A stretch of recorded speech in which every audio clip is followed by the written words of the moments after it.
can be the turning point in your life by making a simple decision. Fundamental questions of navigation. Where am I? Where am I going? And how do I get there from here? I invite the leaders of our planet to ask themselves these three questions before they make any crucial decisions. But if you don't make decisions, you're going to stay right where you are. We are all map makers. We are in a time of transition. If we're going to change, we have to change the direction that we're going. Our planet needs leaders who know where they want to go. When we change the direction we're going, then we want to make sure we're going in the right direction. Leaders who can see the big picture. Because if we're not, we're going to either go backwards or we're going to stay where we are. Recognizing the psychological and the spiritual shifts and changes that need to be made, often from the inside to the outside. To be able to shape your future, you have to be willing and able to change your paradigm. Complex journeys require navigation. The path to the truth is one such journey. This is your GPS. Hairstyling services provided by J.D. Edwards Salon and Spa, Palmdale Shopping Plaza, Madera Street. Good morning, Bahamas, and good morning, world. Welcome to GPS, Global Paradigm Shift. I am your host, Michelle Malcolm. Day 2 here on my new home, Glory 93.9 FM. Welcome to the show. So today we're going to be talking about oil, and I'm calling this show Oil and Water Don't Mix, but oil and money sure do. We're going to have some fun today. And I see where one of my guests has joined us in the StreamYard studio, so we're going to let him in. Now, the other guest was there and disappeared. And Joe, if you can hear me, please sign back in because you're no longer in the StreamYard studio. But let's go ahead and get C. Alan Johnson in there. C. Alan, boy, you look kind of cute.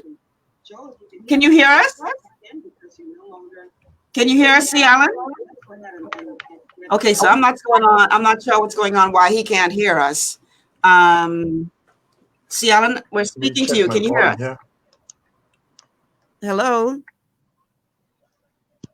Are you hearing me? I can hear you perfectly. Can you hear me? Okay, we're not sure why C. Alan is not hearing us. I see he's in the studio.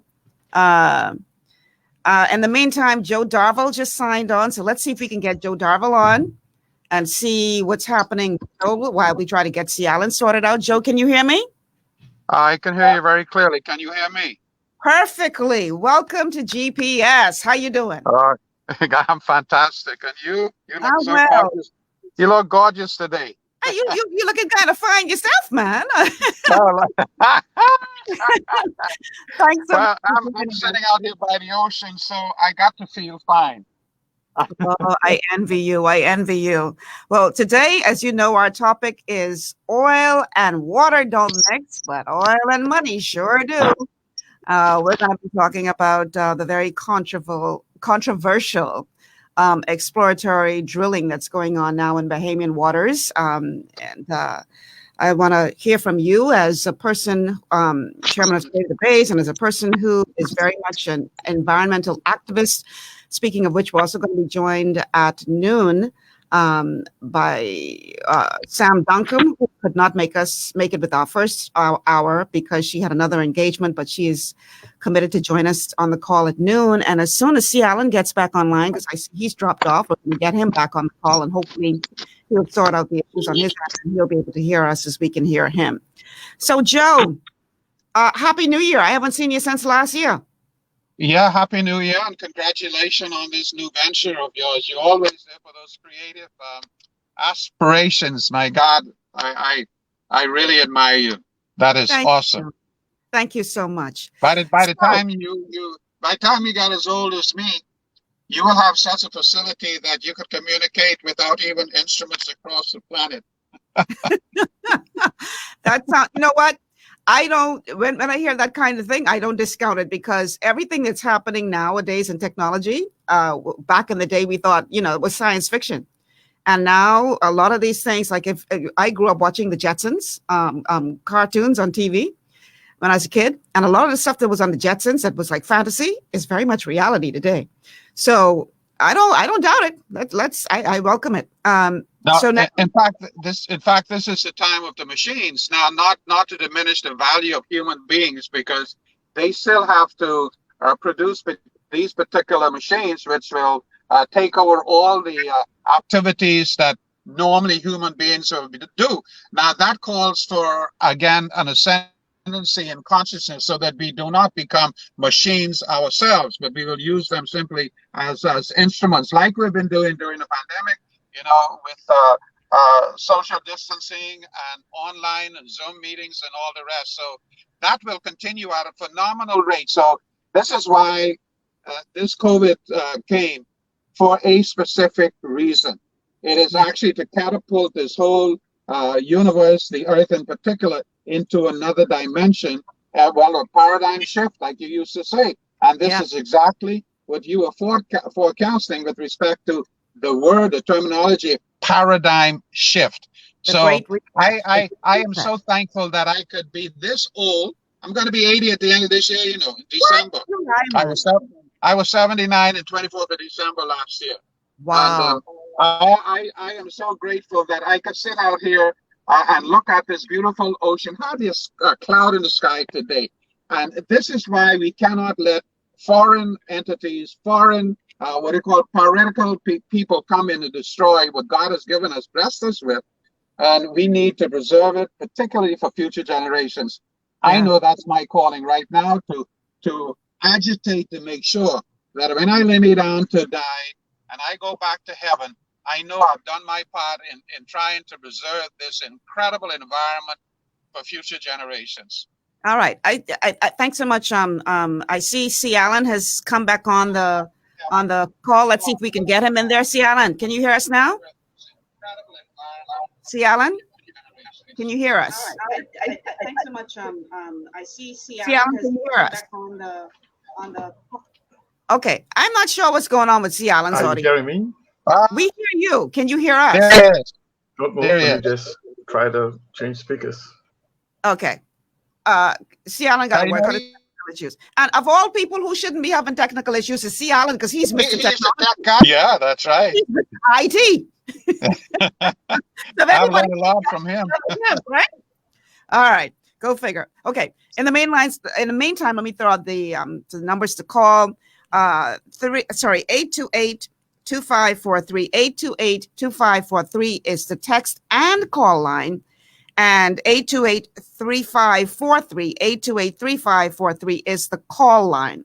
So those are the numbers that you can call. And of course, you can send us a message here on Facebook. I see some messages coming through already. Calvin Roll says he's watching all the way from, Calvin, you're trying to cause my tongue get tied up today. Ontario, Canada. I ain't trying to call that first place because that looked a little confusing to my tongue. So welcome to the show. Watching all the way from California. We also have Veronica Ward saying, good morning, Ms. Malcolm and guests. Looking forward to another great show as yesterday. Thank you so much.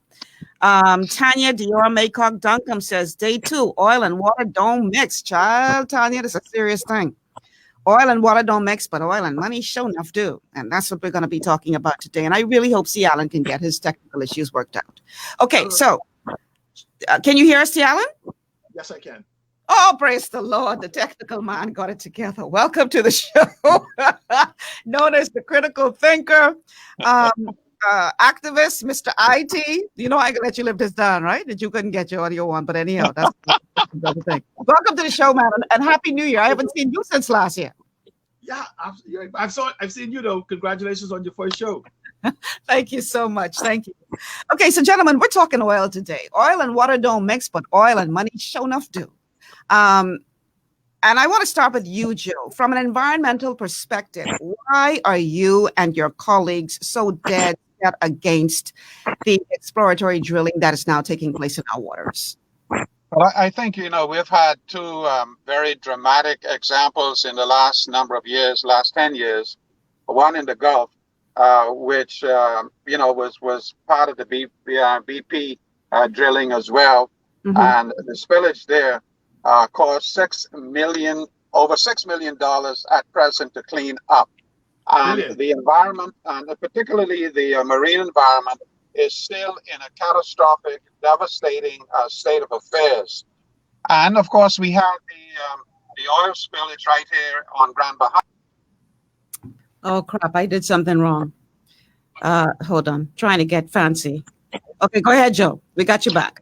Yeah, here in Grand Bahama, where the oil spillage amounted to about a little over 2 million gallons of oil, 550,000 barrels, and they could not even commandeer sufficient equipment to deal with the oil spillage, even in 10 days' time, which speaks to the phenomenal risk that we will take by dealing with any sort of oil affair in our nation.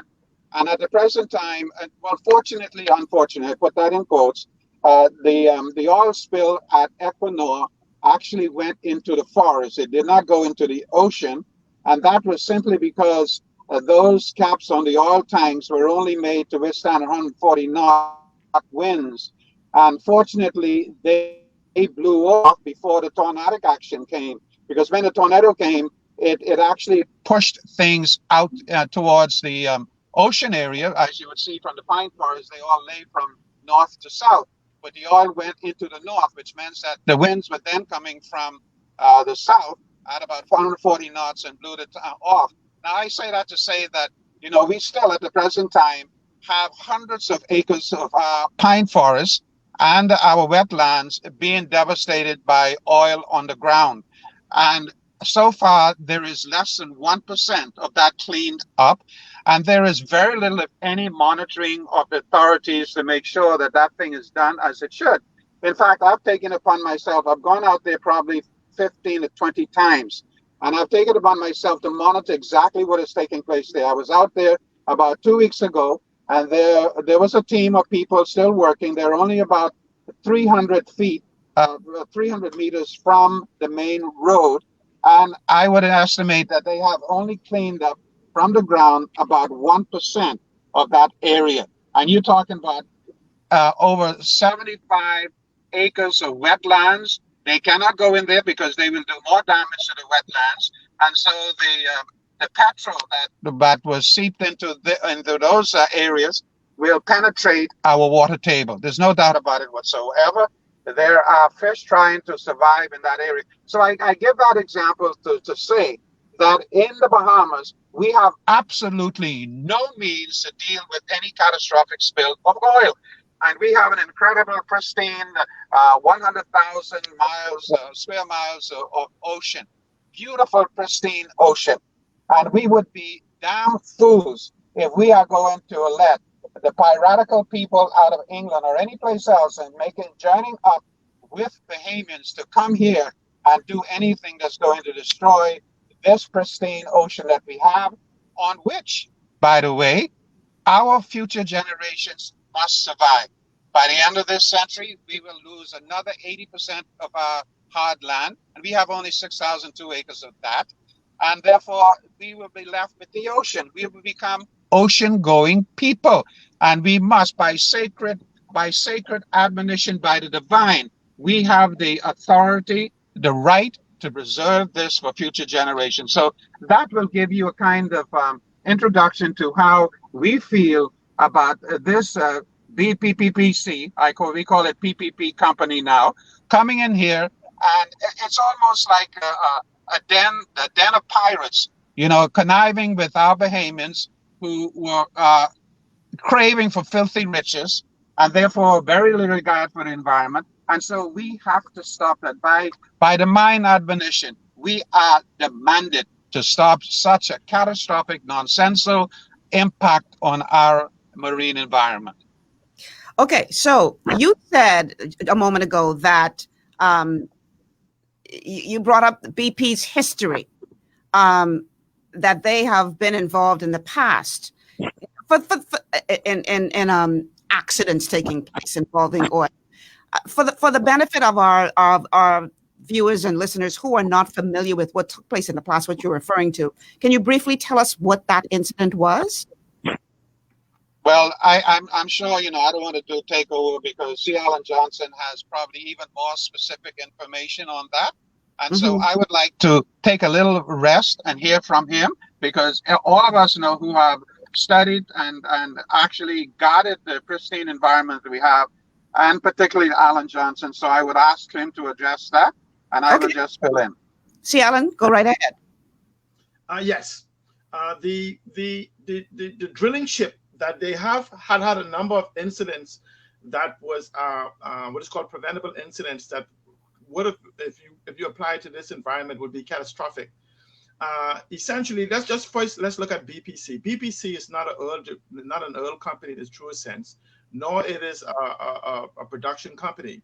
Essentially, BPC was nothing more than a speculation company going back to 2005 that basically had done nothing but basically came in. If you look at the history of this contract signing in 2005, essentially what you had was a company that basically had no assets, nothing more than an idea, whose entire premise was based on a lack of information that was in the Bahamian public domain. In their very statement, they stated that their exploratory exercise is based on documents the Bahamas government supposedly have lost in their archives during the storms of the 80s in the Bahamas. But that information is readily available in the public domain. The fact is that they are now in the area now, for those who may not understand, they are drilling in an area where oil has already been found. This is why when you begin to listen to their language, and I guess it's playing on the ignorance of Bahamians, they don't use the word wildcatting.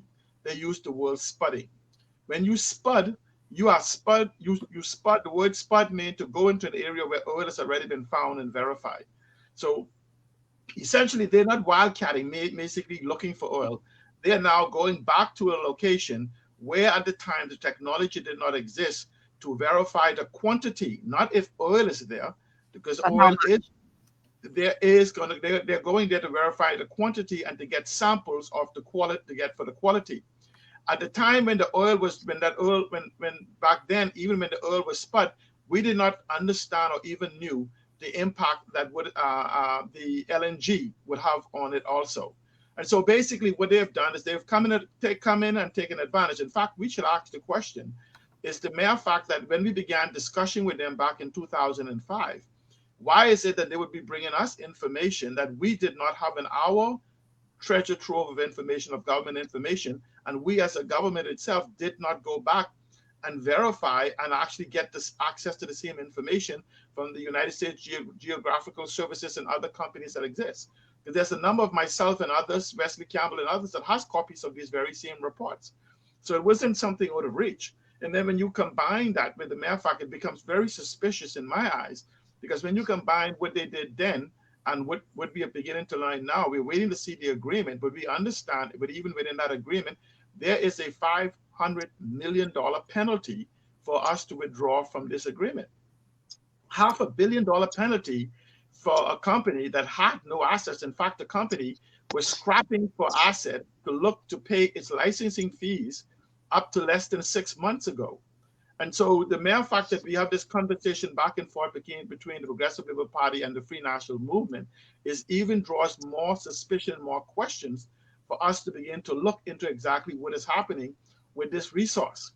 But the problem I have is that BPC just merged with another company that actually does the oil production type environment, and then they begin to claim that company's history as if though it is part of their history. But essentially, what also concerns me is the fact that you have,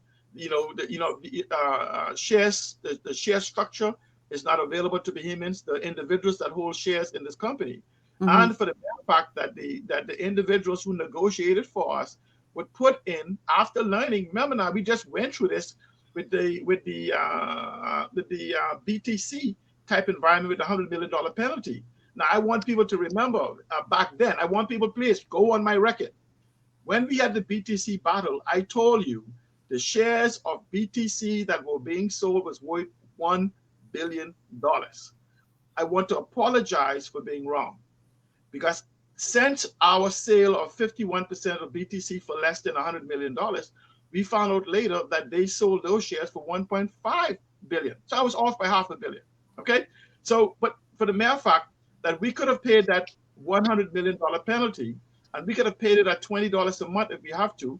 And it's also, the government of the Bahamas also have legislative ability to control and choose whatever and how anything happens within the country, even within the laws of the Bahamas, like even for this within the environmental laws.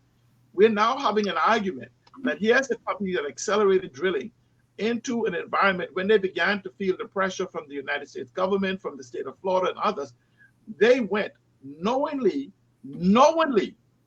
they did not pay the licensing fees, meaning that they, from a corporate standpoint, and the legal team should have advised them that they had no ability to go into that particular area and begin drilling, because their license, in essence, was not valid. Your Okay, license, Kellen, yeah. we have our first caller on the line. So I'm gonna go to the phone lines now and welcome the caller. Welcome to GPS. Caller, go ahead. We're listening. Hi, you're on the air. Yes, please. I would like to know, is that working only through the phone, or we can plug in on WhatsApp or Facebook live broadcast? You're on the live broadcast now, ma'am. Okay, so with our participation, we can be as the audience and also express our own concern. Yes, we're listening to you now. What is your concern? Well, I missed the beginning of an introduction, so I did not need to get more knowledge of the discussion topics. Then I will be more than happy to express it. I just was successfully plugging in to listen what's going on. Okay. But I understand this is just a call to talk to you directly.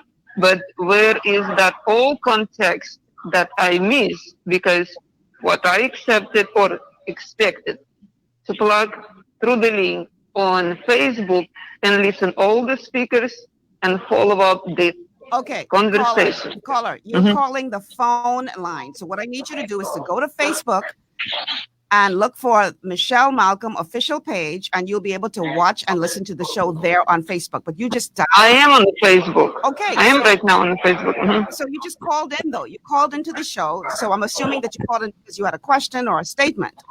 No, I wanted to say that I could not plug into Facebook your live broadcast. That's what I mean. Okay, let me.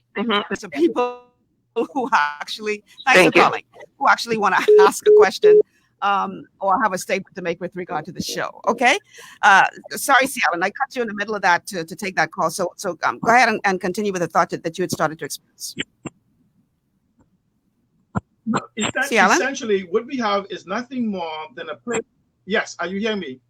What we're having now, we can hear you. Is nothing more than nothing more than a play on words between our government. Now, our government is both the Progressive Liberal Party and the Free National Movement, and this is becoming very concerning. Now, let me just go back for a moment for people to understand the context of what we have to lose. Now, we talk about an oil spill or potential oil spill. As we speak right now, the ship that's in our yard, in our waters, is dumping thousands of gallons of gray matter, discharges into our water. That's part of the environmental report. Thousands of gallons, right, very close to what is called our bed. We must understand that the Bahamas is the third largest nursery in the world for sea life. And so we have to understand the value of this $1 trillion resource, $1 trillion.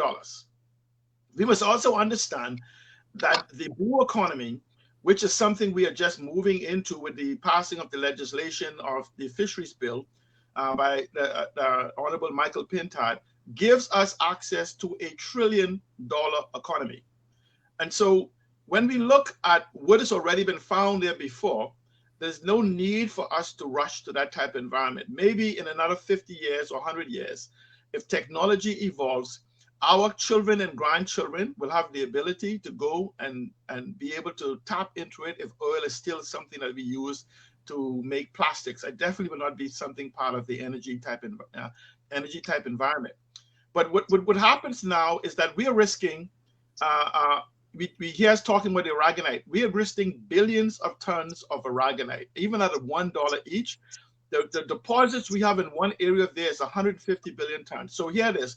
You have a company that's telling us that we'll get $5 billion over 10 years. That's $500,000 a year from a resource that is, according from the previous surveys, for people who may not understand, according to the previous oil surveys, when we tap into oil, the Bahamas may have oil reserves larger than Saudi Arabia.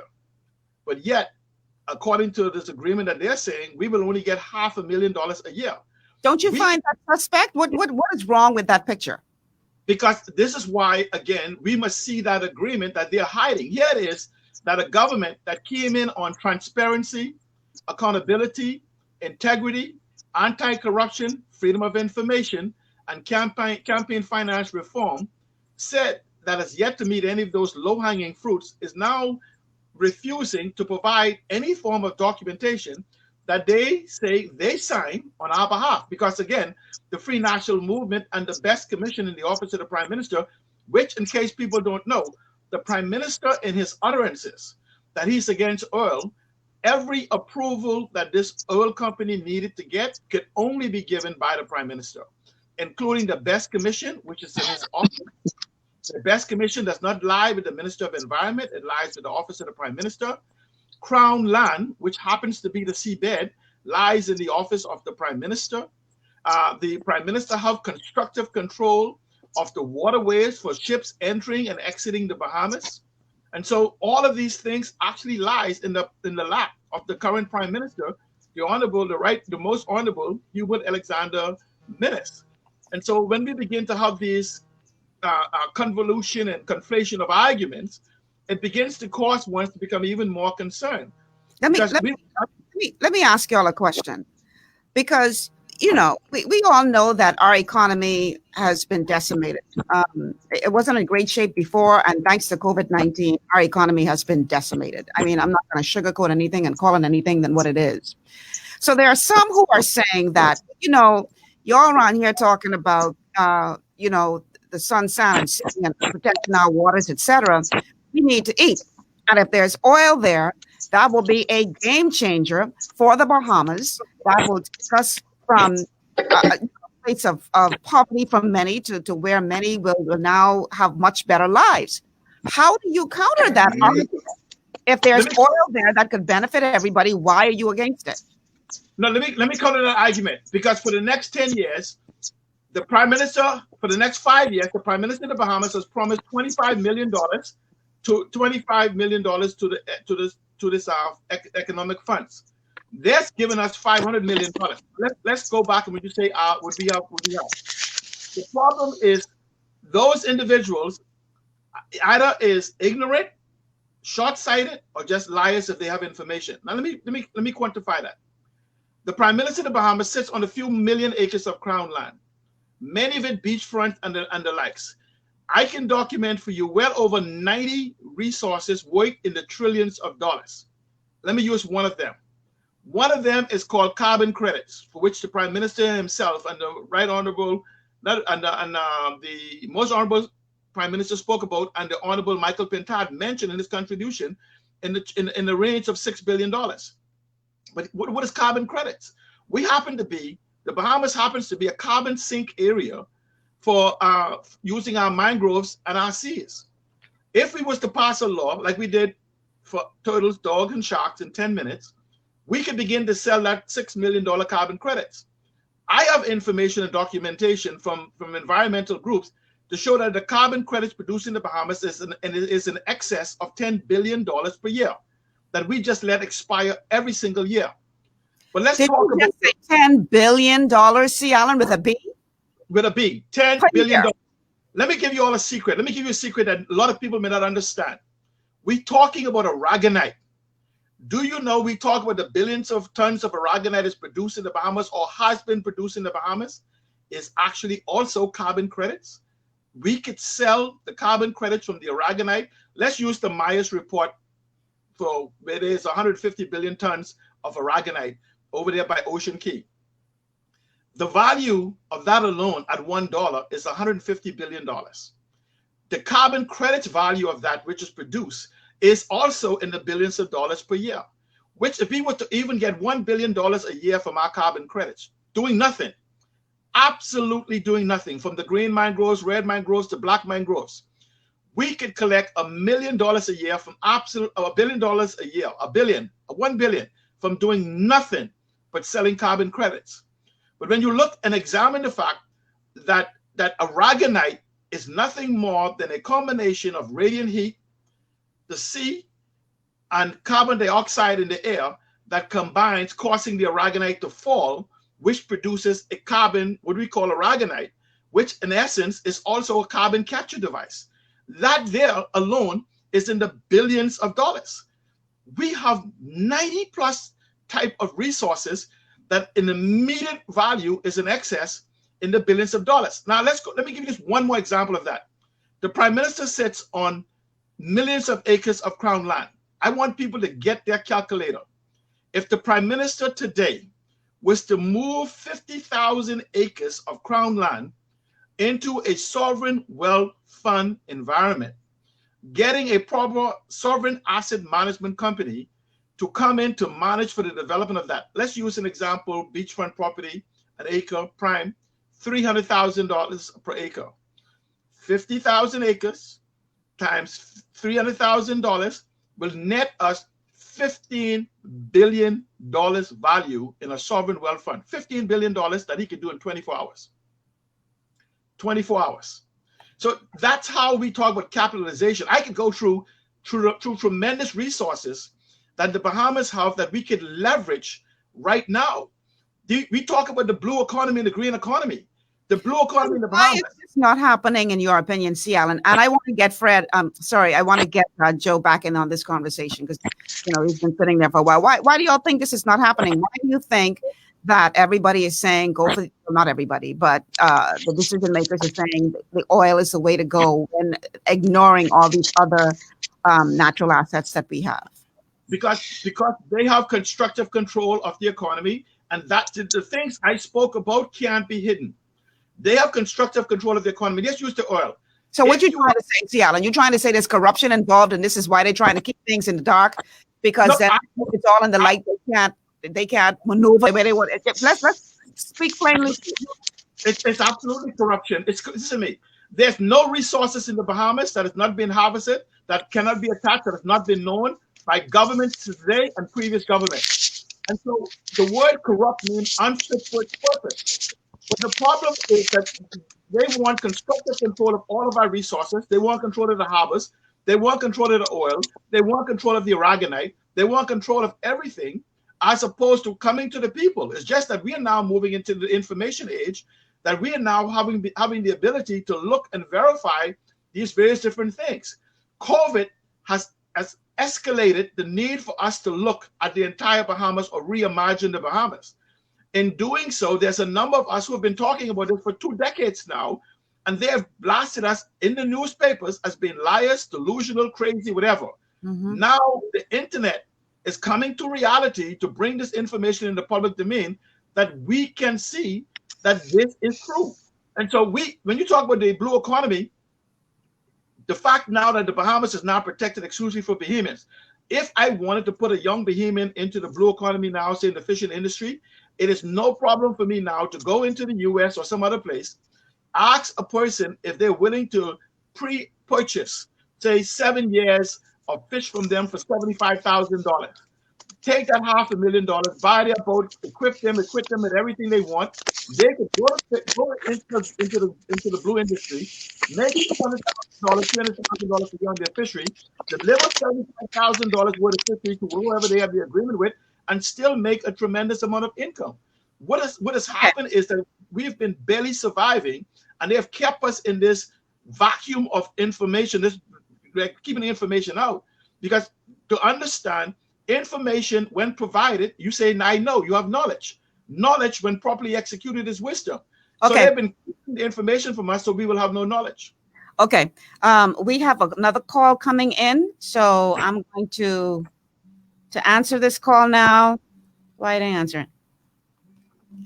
I'm trying to answer the call here, guys. Okay, for some reason it didn't pick up. Okay, so let me get Joe in on this while the technicians are trying Okay, to go before with the phone we line. start, let me thank Joe while I have him here. Let me say something. For his stellar work that he has done for the decades in regard of fighting for and preserving the environment is what how we're here today to fight for something. If somebody didn't stand up for it, to protect it and push back.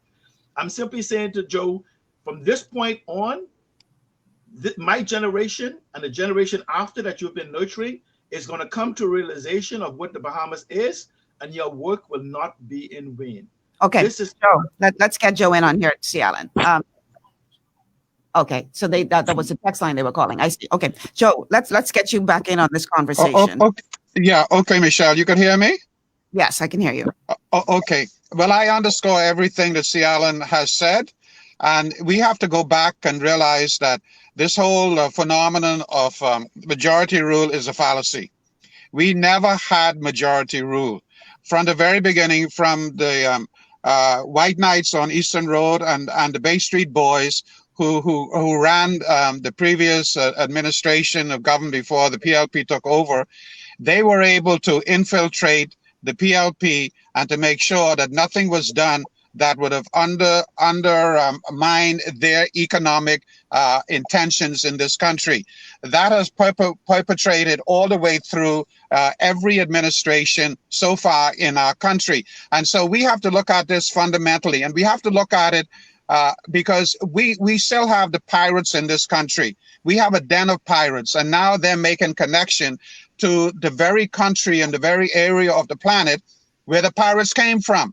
And you know that oil is not allowed to be drilled for in England or anywhere along the coast of England.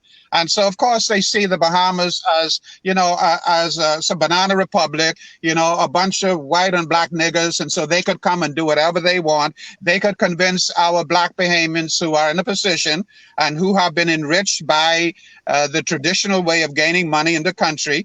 They have gained 99% of the wealth in the country, and they are only less than 1%.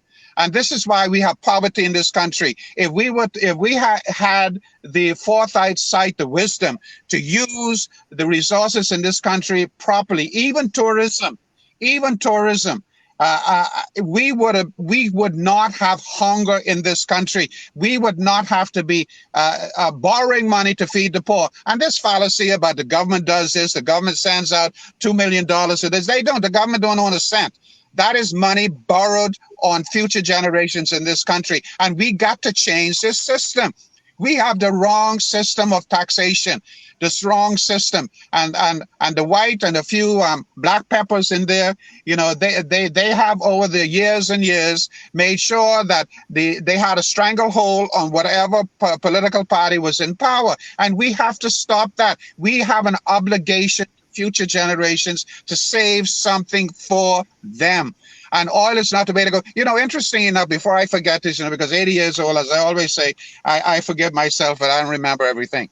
But the fact is, I said a couple of weeks ago, and was never denied, I said that I did my investigation on companies that have gone, and particularly in the Caribbean area, and found out that it would take 10 years before they actually discover and begin to drill up oil for any country to benefit from it, because they would have to pay all of the investors and all of the bills that they have outstanding. And interesting enough, just yesterday, Potter came up and said that the Bahamas will begin to benefit from it 6 years from now. Jesus, Lord, help this country. Yeah. What are we putting our people into? This is criminal. It is a denial of the beauty of God's creation, what has been given to this country. We have less than 400,000 people in the country. There should be no one hungry in this country. When Dorian came, when COVID-19 came, every Bahamian should have stored up enough money so that they would not, something, we have the poor, they're having to go out to beg, and then some of them are stealing and they're thrown in jail. What kind of country is that? When we have all the natural resources, as C. Allen has pointed out, We need to have access to those. And I quote a previous governor of the central bank 10 years ago, saying to me that there were $5.5 billion sitting in Bahamian banks owned by less than 1% of the population. Mm-hmm. And it wasn't even counting the money that was abroad in Switzerland, Panama, and America and other places. Yep. That's what we need to get at. We cannot tolerate this foolishness from politicians, denying our people from living a respectable life, void of poverty, not having to steal. Some of them don't even have water. They have no fresh water. They don't have no electricity. For God's sake, where is our sacred oath to protect the interests of our people? We have to take a break. So we have to begin now. All of this stuff, COVID and Dorian, if that doesn't teach us a lesson, and Equinor hasn't, we had three phenomenon right here in the Bahamas in the last 2 years. And if those phenomena are not telling us to, hey, clean house, look at where you're going, and begin a totally different regime in terms of how the resources, and I totally agree, we have enough aragonite in this country, and aragonite is forever renewing itself. And why do we want to go the way of oil? The potential, something? We fought Walco here from spillage. Joe, we have to take a break. Take a break. I need one. Yeah. But there's a lot you guys are touching on that I want to dive into deeper on the other side of the break, because here's the deal, y'all. Oil is something that most of the world is moving away from right now. So why are we moving towards it? The point that Joe made about the handful of people having all these, these huge bank accounts abroad, I dare say that is a system that has been allowed to thrive for generations, and this generation intends to keep it that way. But unfortunately, they are facing a generation of people on the outside who are saying enough is enough. Time for that game to stop. We're going to talk about it on the other side. This is GPS, your global paradigm shift. I'm Michelle Malcolm. Stay with us.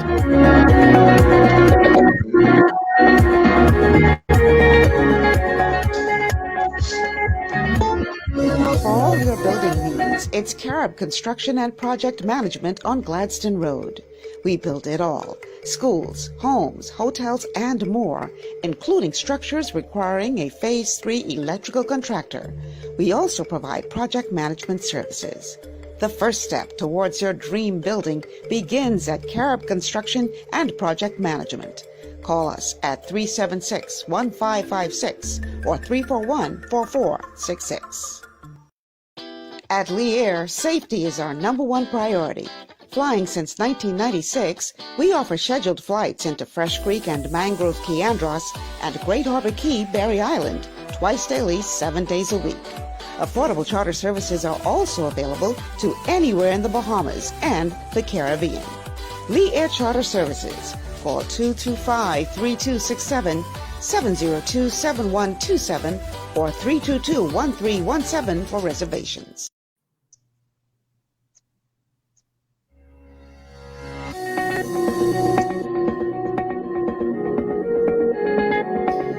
And we're back. Welcome back to GPS Global Paradigm Shift. I'm your host, Michelle Malcolm, and my guests today are C. Alan Johnson and Joseph Darville. We're talking oil today. Oil and water don't mix, but oil and money do. That's what we're talking about. Our phone lines to call: 828-3543. 828-3543 is the call line. So that's the number to call if you want to ask a question or make a statement on air, on the radio. And our text line is 828-2543. 828-2543 is the text line. And you can also send us a message via Facebook. Speaking of which, let's go to a couple of these messages now that have been sent by those of you watching via Facebook. We see a lot of people sending shout outs from all over the world. Hi, Tim from Africa. I saw somebody from Canada, somebody from Michigan. So welcome to the show, everybody. Bishop W.S. Henschel said earlier Good to have you and Paradigm Shift back on the airwaves. The nation will be better. Thank you so much, Bishop, for your support. Merlene Evans says, preach on, sir. They need to stop covering up. Bruce Swigger says the deal they made, we won't see a dime of that money. Boy, Bruce, I pray and hope you're wrong. Bertha Smith, yet some Bahamians are saying Minnis deserves a second term. They are all the same. Still think Minnis is the worst one. Wow. Natalia Russell. Now, Natalia, I try to pronounce your last name. So sorry. One, we have elected government and support the government system, which cannot act independently from the world order. Two, at the same time, you're asking for democracy. Three, you must start from effication in world governing science. Thank you so much. Bruce Swigger Sawyer again says every Bahamian needs to know this information. And Natalia again says, yes, we must develop and nurture a young generation wisely, who is QQQ, who is truly and really acting as true Democrats and independents from personal addiction to the country wisely. Okay, I'm not sure I fully understood that one. Final message, and then we're going to go back to the guests. Bruce Swigger Sawyer says we are moving towards it because our politicians have made deals with BPC companies so they can make millions off of the deal. Okay, so let's go back to our guests. So, you know, we've been hearing what you guys have been saying on this show for quite some time. This is nothing new. This is not, you know, some revelation that is all of a sudden coming to the fore. And I'm sure if you know it and I know it and the general public knows it, then they know it too. When I say they, I'm talking about the leaders of the country. I'm talking about those who have signed the agreements for this exploratory drilling to continue. I'm talking about those who will benefit from this. So why is it that, in your opinion, gentlemen, why is it, and I think you touched on it earlier, C. Allen, you said we can't hide the carbon credits. Whereas you can hide a deal, you can not make public a deal as it relates to the oil drilling. You can't hide carbon credits. So are we dealing with a matter of, you know, let me go back. Let me put it this way. You say we may have more oil than Saudi Arabia.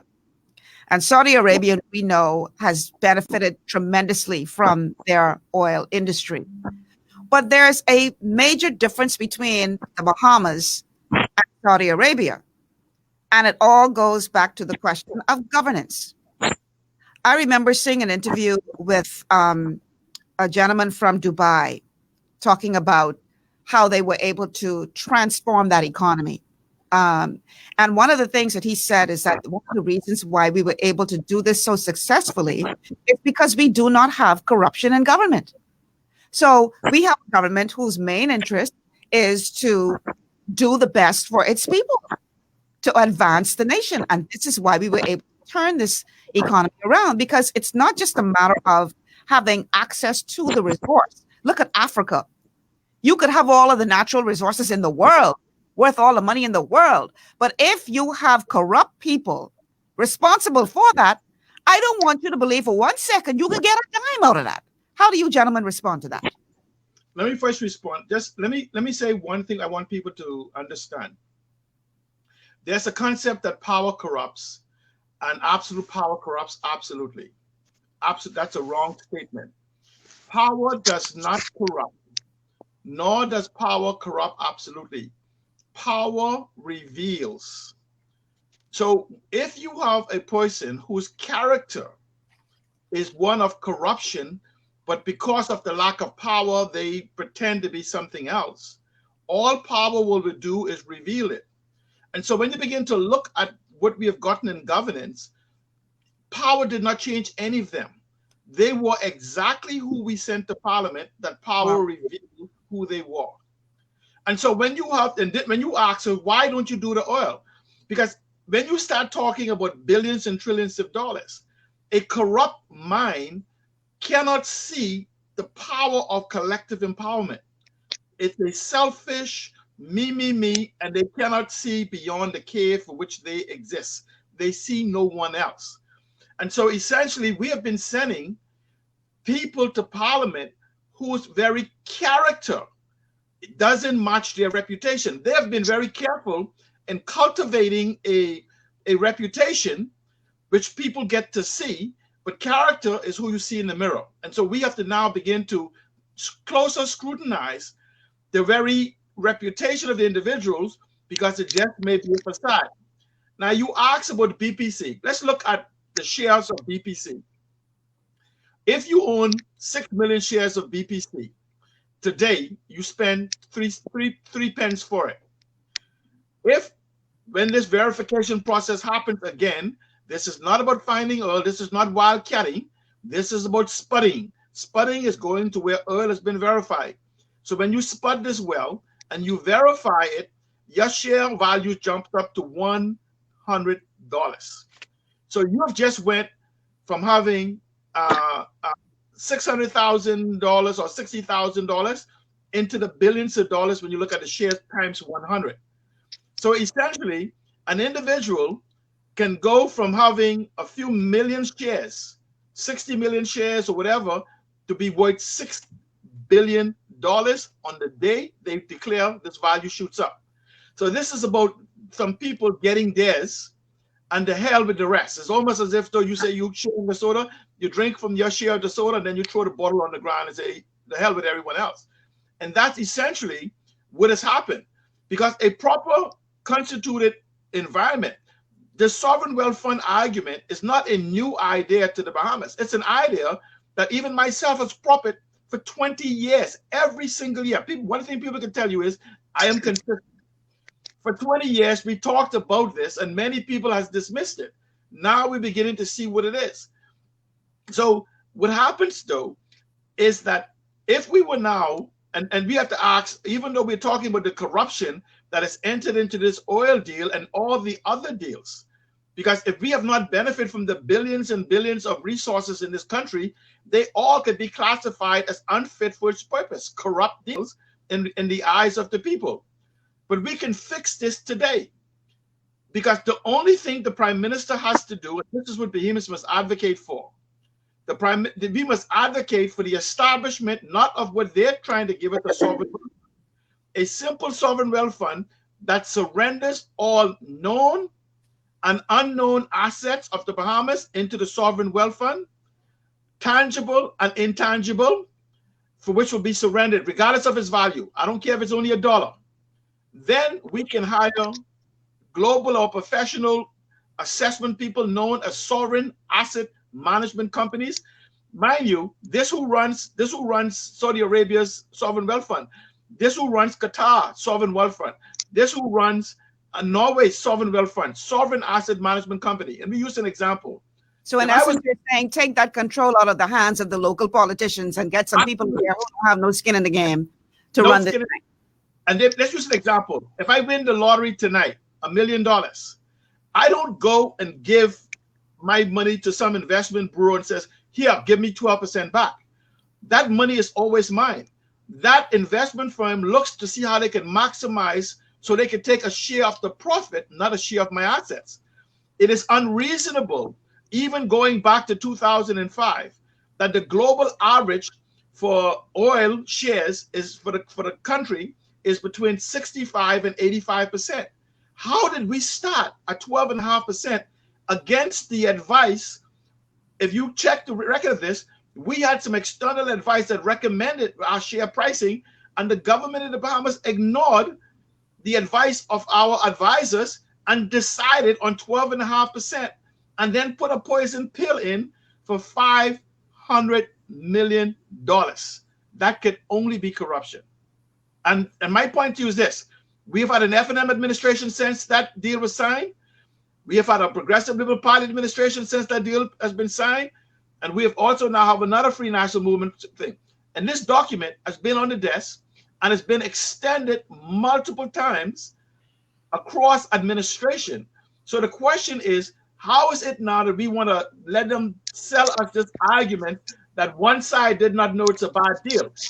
If you played 10 years on the job and now to come and say you are ignorant, then you are unqualified to make movement forward. Because if you had the information and you are still ignorant of it, or lying, then you are unfit to govern us any further. It's plain and simple.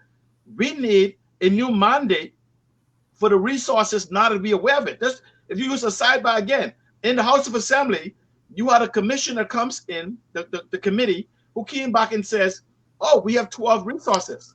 Well, how is it that someone outside without access to the information they have could name you 75 resources, 75 or more? So the mere fact is either something is wrong with that committee, something is wrong with government. The mind you government is the millions of dollars that we spend every year in the civil service and professionals and advice to not know what is happening within our country. I say to you, it's marketing to distract us again, to turn us PLP against FNM against DNA. Continue moving forward with whatever they have planned. If you want to learn how to pivot and point and distract and smoke and mirrors and all that kind of stuff, word to all politicians around the world, come study our politicians. They know how to distract. They are experts at that. And I want to encourage our people to stop allowing them to be so good at it. We need to start making our leaders, whether they are in government, in opposition, hopeful, whatever, be accountable to us. Be accountable. You need to come to us and you need to explain to us what your position is on the policies that matter, the policies that are going to take us from one place to a higher place in this country. I don't want to hear the rhetoric. I don't want to hear the propaganda that they come up with during elections season, or the fancy slogans, because slogan ain't putting no food on my table. We need to make these people accountable, make these people come to us and say, this is my position on this particular issue. This is how we intend to deal with it. And I can then make an educated decision as to whether or not I am in agreement with your position on this particular policy. Until we get to that place in this country, forget about it. We are going to be going back and forth like a pendulum, back and forth between the two and not going anywhere. We need to make these people accountable. Now, we have to take a commercial break. When we come back, I believe we're going to be joined on the other side by Sam Duncombe as well. She had a previous engagement and she couldn't get out of it. So now she's hoping to join us at 12 o'clock and she will bring her view to this conversation as well. I see, Joe, your video has been freezing a lot, so I'm not sure if you're having some technical issues. Hopefully you'll get that sorted out as well so we can get you back in on this conversation. Stay with us. I'm okay. Make sure that you like and share the show. Like and share the show. Let everybody know GPS is on the air.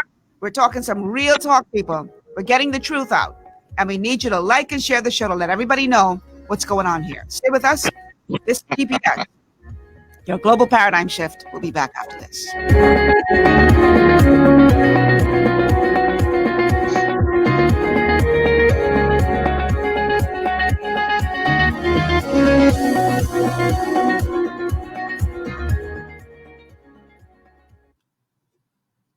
Looking for an extraordinary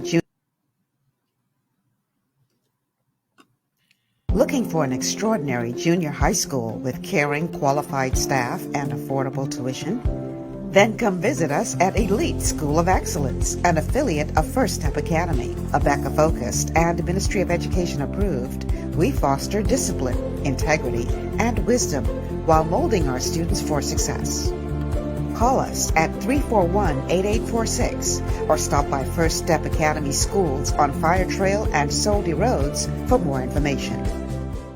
Escape from the city life to Bacon Air Beach Resort in Pirateswell, Mayaguana. Relax in one of 16 air-conditioned rooms just steps away from the ocean. Enjoy scrumptious dishes in our waterfront dining room. Sip on a tropical cocktail, or if you must, stay connected with wireless internet. Nestled on one of the most beautiful beaches in the Bahamas, Bacon Air Beach Resort offers a unique vacation experience. Ownership or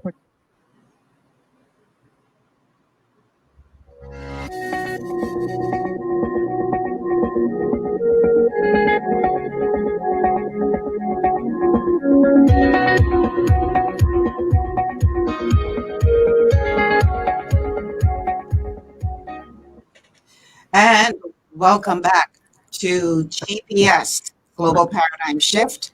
I'm your host, Michelle Malcolm. Okay, we're back now. Welcome back to GPS Global Paradigm Shift. I'm your host, Michelle Malcolm. Always a pleasure to be in your company. We just lost Joe Darville from the broadcast, and so it's Jesse, Alan Johnson, and I at this moment, and we're expecting Joe to come back on, as well as Sam Duncombe. We're expecting her to join us. We're talking oil today. Oil and water don't mix, but oil and money sure enough do. And we would like to hear from you. Our telephone lines are 828-3543. 828-3543 is the number to call.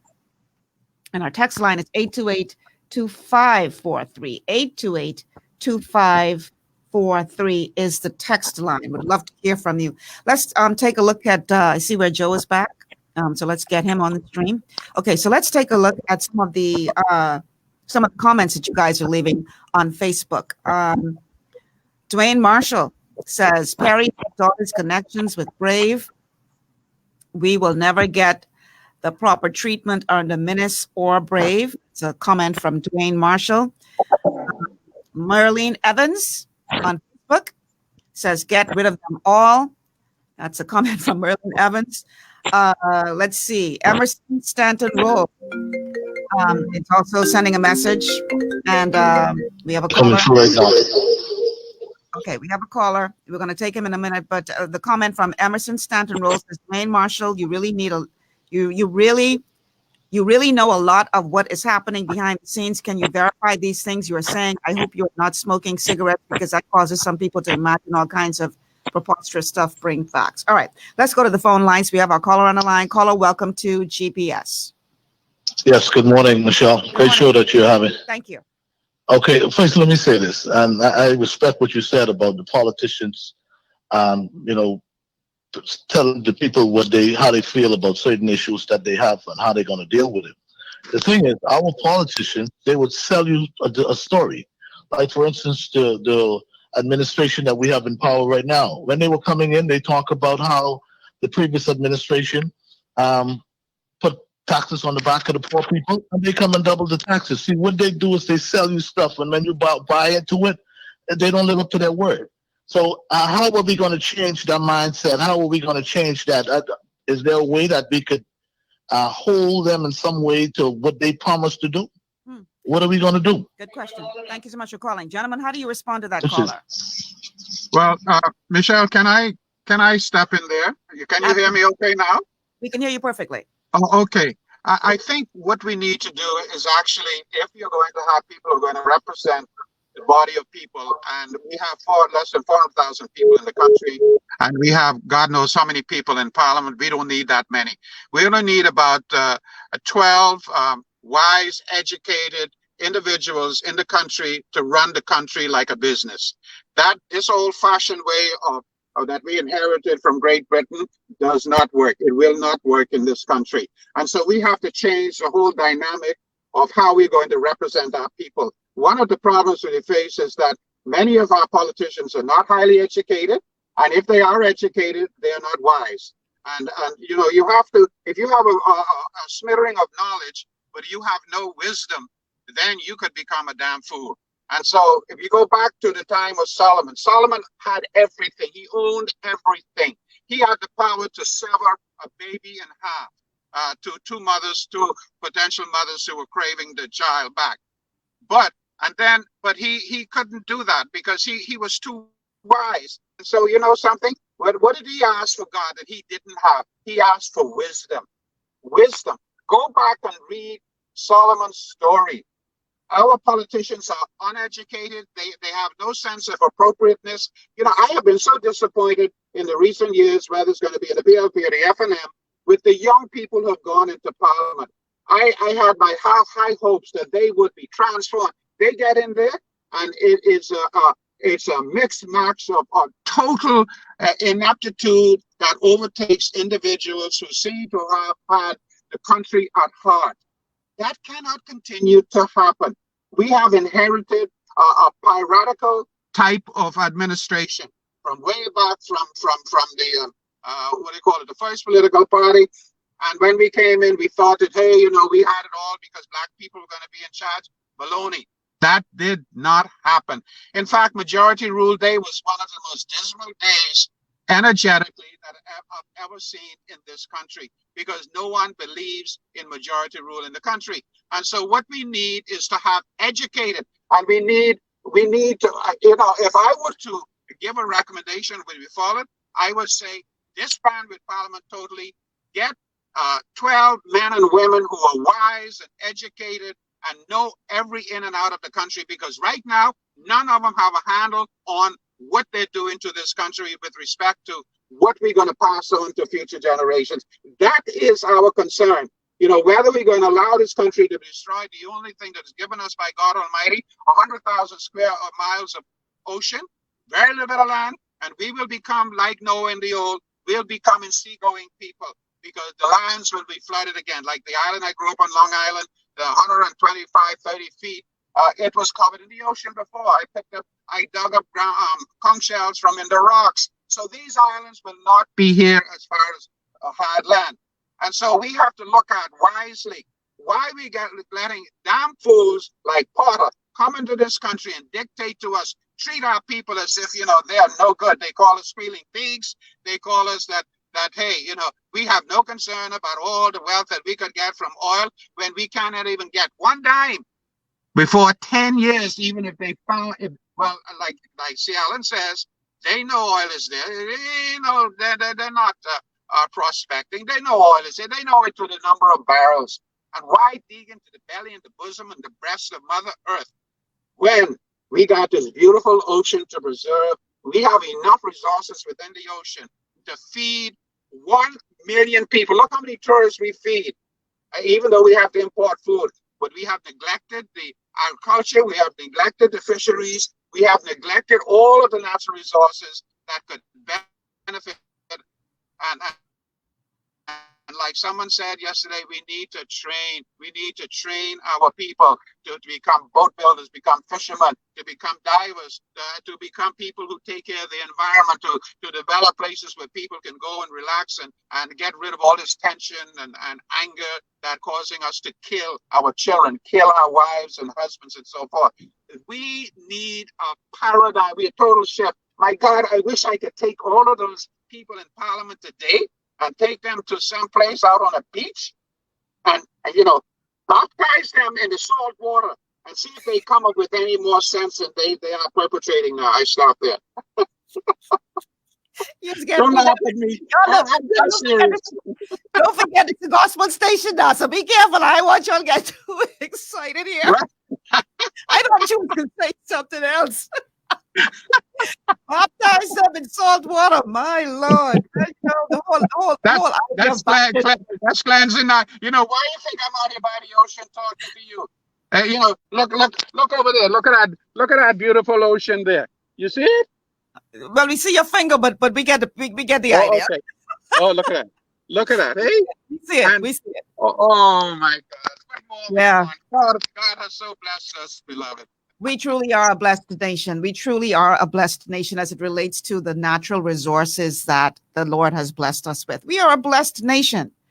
And honestly, I believe that there is very little excuse for us being in the condition that we are in now. It just shows me a lack of creativity, a lack of thought. Wisdom. Yeah. We have another call coming in, so let's go to the phone lines. Caller, welcome to GPS Global Paradigm Shift. You're on the air. Okay, thank you. This is a very timely show. I want to applaud you, Malcolm, for your GPS show. Thank you. I hope you're recording this too, because I think this should be aired on our station, which is ZNet, not the government station. See now, okay. I want you to cost me get kick off the station in my first week. All right. But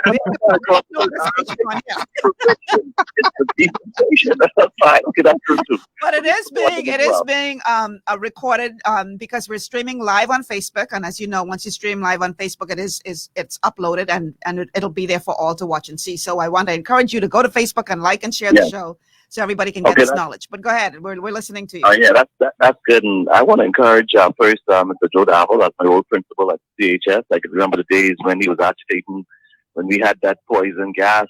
At the time we thought it as days off. But as I got older, I look back at it and I see exactly what he was saying. We were being poisoned. And also see Alan, he's been agitating for a very long time too.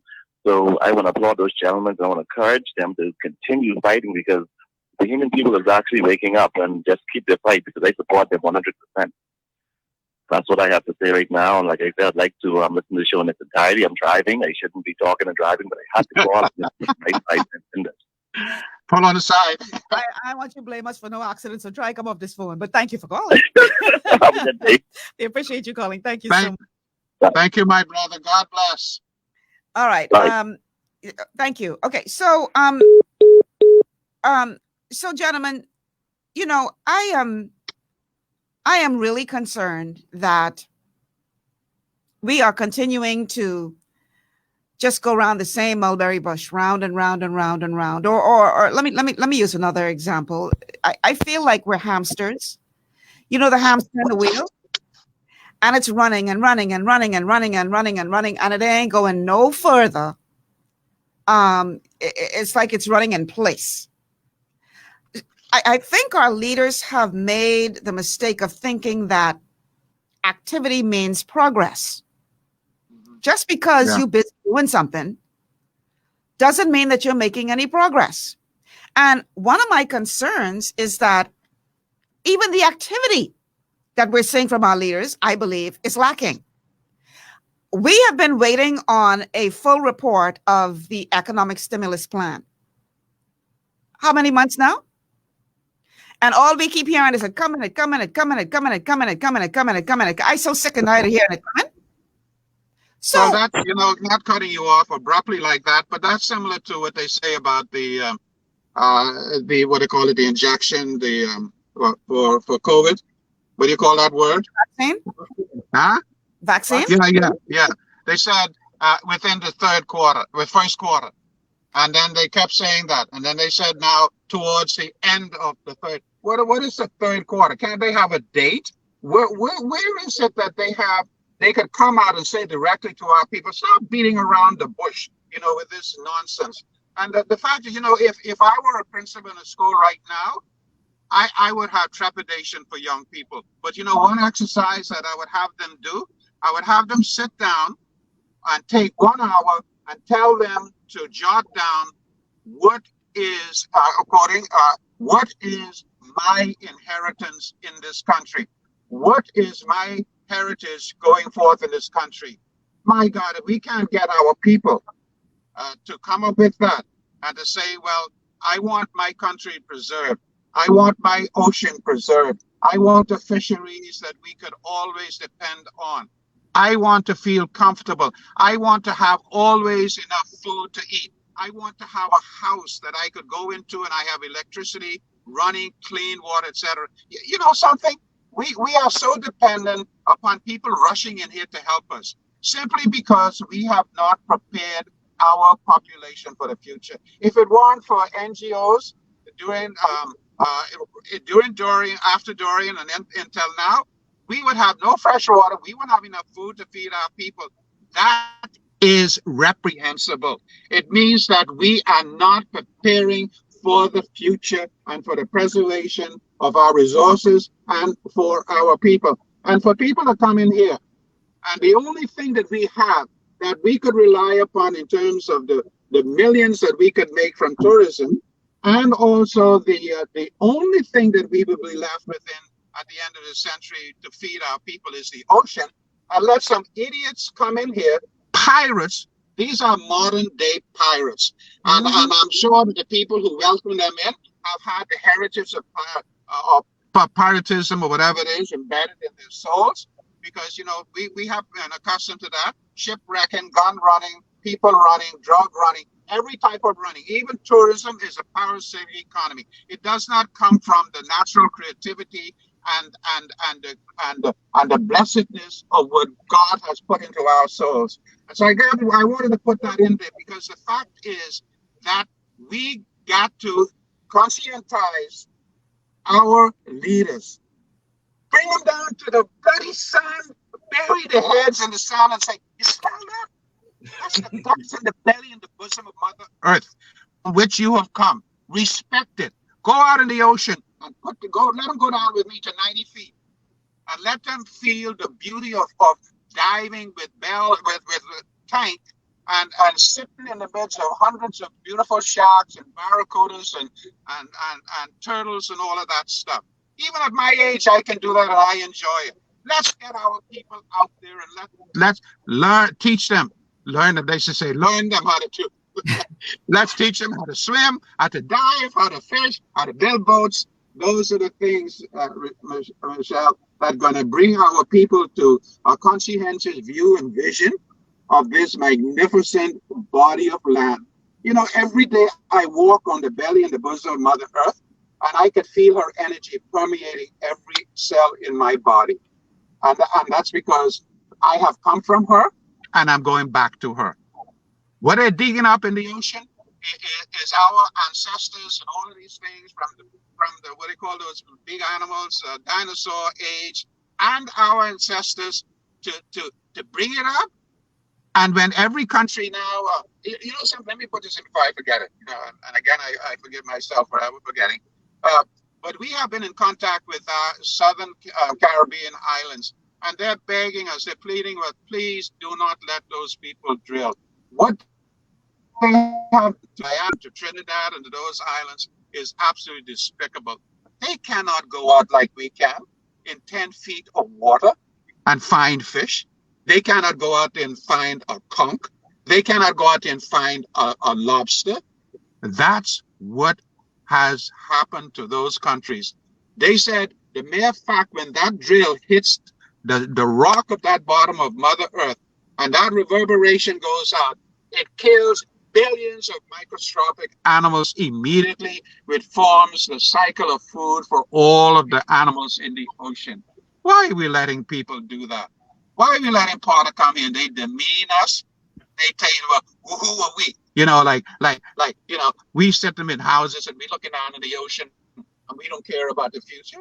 Did y'all see the video of Potter saying that they're going to be selling oil straight off the back of the boat? Did you guys see that video?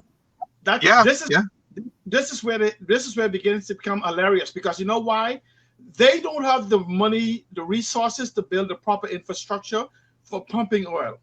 That's right, exactly. Michelle, let me say this to you. Let me paraphrase this. It says that if you're not prepared to fight for the future, you don't deserve it. If you're not prepared to fight for the Bahamas, we don't deserve it. Amen. Repeat that, please. If you're not prepared to fight for the future, you don't deserve it. If you're not prepared to fight for the Bahamas, we don't deserve it. Amen. What happens is, here's a little note. Do you realize that the same time that we start drilling in the Bahamas, they begin to feel seismic activities in the state of Florida that no one could explain? Mm-hmm. Yeah. In fact, my family living over there had the same feelings.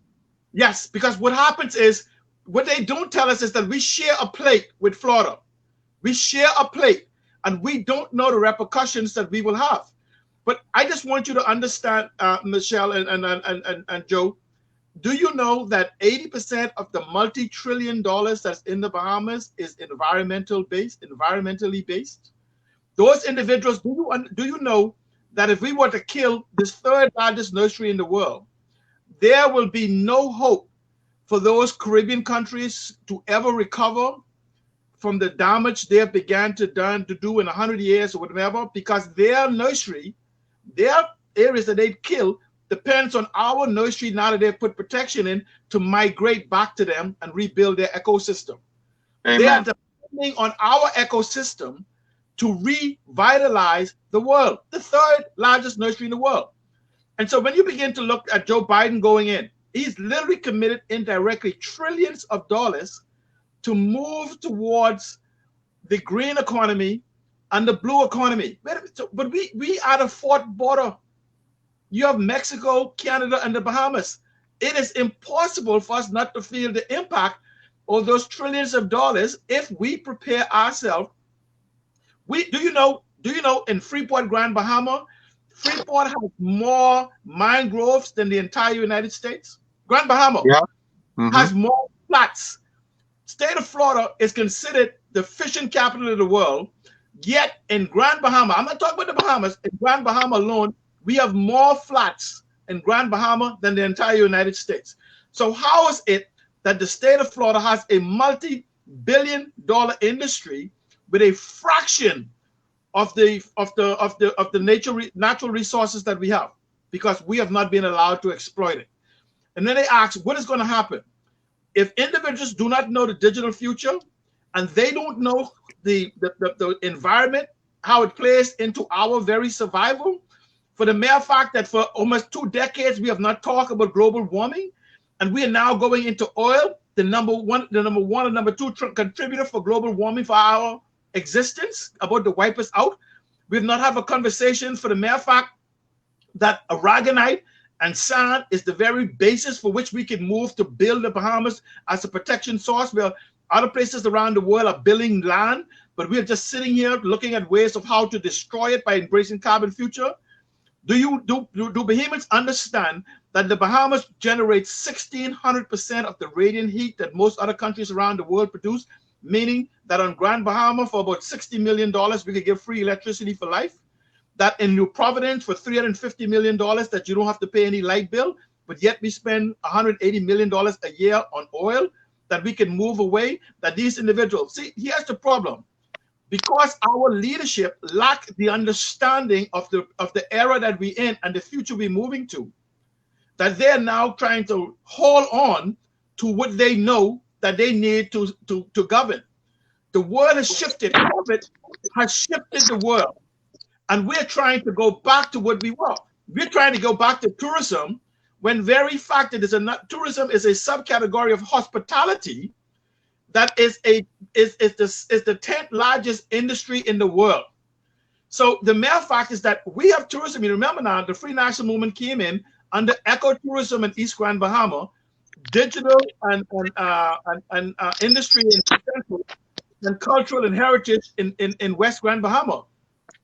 The ecotourism industry alone, on Grand Bahama, a survey was done about a decade ago that showed that on Grand Bahama alone, from the hospitality industry, now this is different than tourism, the hospitality industry, and we need about 20,000 rooms on this island that can create an excess of 150,000 jobs. And the very mere fact that we're not moving to having this type of conversation of how do we go into East Grand Bahama, where Norway has done billions of dollars of damages, where this becomes a prime opportunity for us to bring environmentalists in and universities in reclaiming what has been damaged at their expense. And at the same time, this becomes a lesson in nature on what techniques what can be used to recover this, and at the same time building an ecotourism based product. But there's a host of things that we can do that literally ties into the environmental. If anyone who's offering, whether they're an aspirant or an independent, who can explain to you the blue economy, the green economy, the orange economy, and the digital economy, and how it ties into for the economic development and revitalization of the Bahamas, I put to you that they are unqualified to sit in the House of Assembly. We are this close, teetering on the edge of financial collapse. This is no time for us to go back to what we know do not work. We need moonshot ideas. We need a national development plan that encompasses all Bahamian. But here's the problem. Fixing the Bahamas democratizes power. And by democratizing power, it means that the power will be returned to the people. Yep, and that's exactly what they do not want. Commonwealth will belong to all the people by virtue of surrendering the entire assets, known and unknown, tangible and intangible.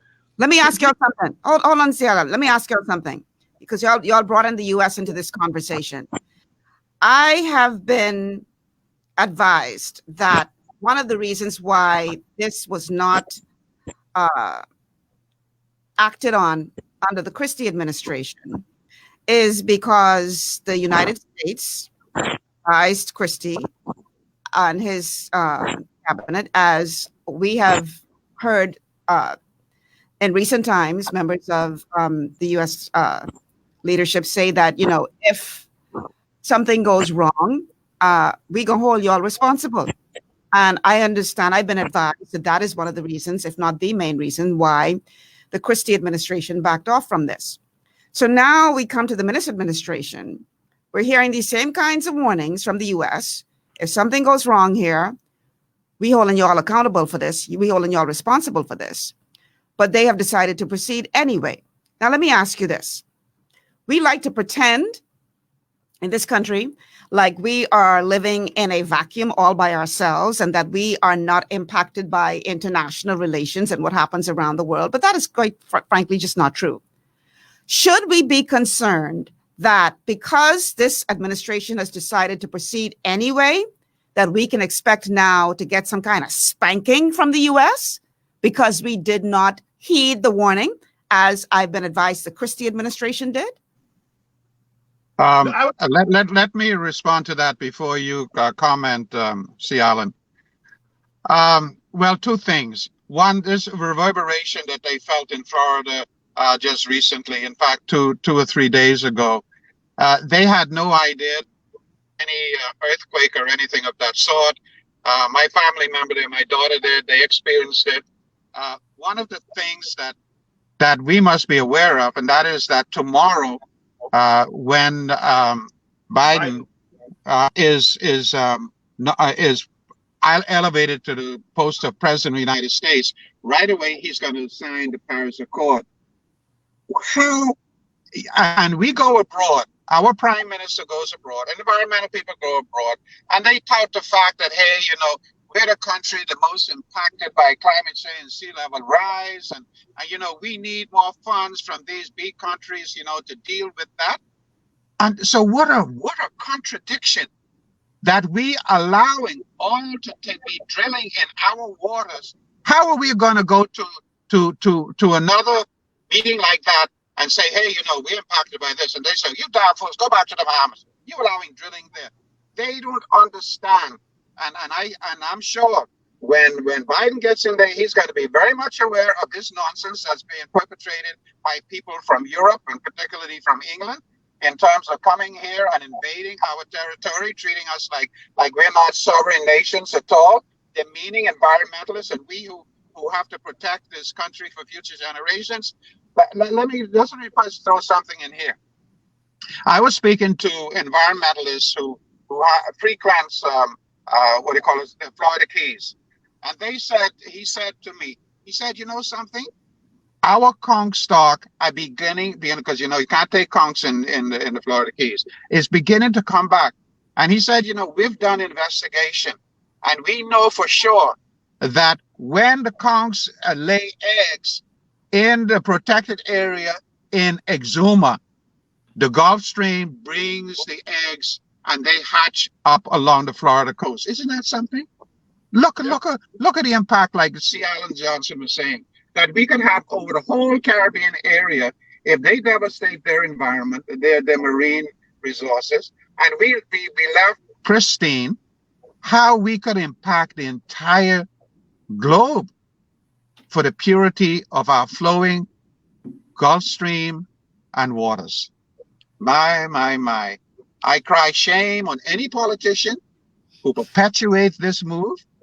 You will not succeed. You will go down into history as one who has denied our country its natural heritage, just like selling the birthright for a pot of porridge. It's no different from back there, back in Egypt time. Okay, C. Allen, I needed to get that in before I forgot it. What they've been doing to us shows a hate of the future. You cannot love the Bahamas. Wow. Say that again, C. Allen. A hate of the future? Wow, that's deep. Yeah. That's deep. Because what happens is that when you look at what we are and look at where we are, when you look at the fact that we never left the Paris Accord, and the mere fact that the United States is going back in with a big bang, the only way for the United States now to become competitive, the world is now moving away from the carbon future, net zero. They're moving to a net zero future. And so we never left. We're the third largest nursery in the world, the largest depositories of some of the most invaluable assets that is necessary around the world. We have been given guardian of 200 miles of exclusive economic zone that also extend the value of what we have. We are actually the third border to the United States. We are a stone throw away from them. So what they do affects us. What we do affects them. In fact, if we look at it, we do over $3 trillion worth of commerce in the Bahamas that directly goes to South America or into the Americas. $3 trillion. That's part of our natural resource, our sea lanes. And the matter of fact is that when we look at what we have, I mean, we must be a nation of blind people. I want people to go watch the Allegory of the Cave, Plato's Allegory of the Cave, where you're locked into a cave watching shadows on the wall and you've been convinced that it's been real because you're chained in the cave. And even when those that leave the cave come back in to tell you the shadows are not real, you will actually fight and literally kill them, calling them mad from being outside the cave in the sun because the shadows, as you know, is real. What we have to do is we need a new dispensation of leadership. Those that not only sees the present, but well into the future. That those that understand, I said to you, 80% of the 70 plus resources that I've documented so far is directly environmentally related, meaning they're part of the sea. I want to realize, we have more water than we have land in the Bahamas. This is why it's important for us to move in sync with the Paris Accord, to understand the value of the carbon credits that we have, to understand the value of the nature preserve that we have, where there's billions of dollars that's available just for replanting what do you call those, the mangroves. Just when you think about it, right? Let me tell you what happened in the last 10 years. Do you know it was a site in the Bahamas that was considered a World Heritage Site? I didn't say Bahamas, a World Heritage Site in Bimini. Do you know we destroyed a World Heritage Site where billions of shrimp and mangroves and everything was in fishery done so that we could build a hotel where everybody there is now unemployed? And we dredge a canal in it also. A World Heritage Site, And Joseph, I think, what's the nephew of the former president came here and he spoke about it. Kennedy. Kennedy Jr. Right. Bobby And Kennedy Jr. Yeah. And I'm saying part of the problem with that particular thing, though, is that, again, we have to go back to see what has really been happening in this country, because what you're talking about, that is privately owned property. Now, how was that allowed to become privately owned property?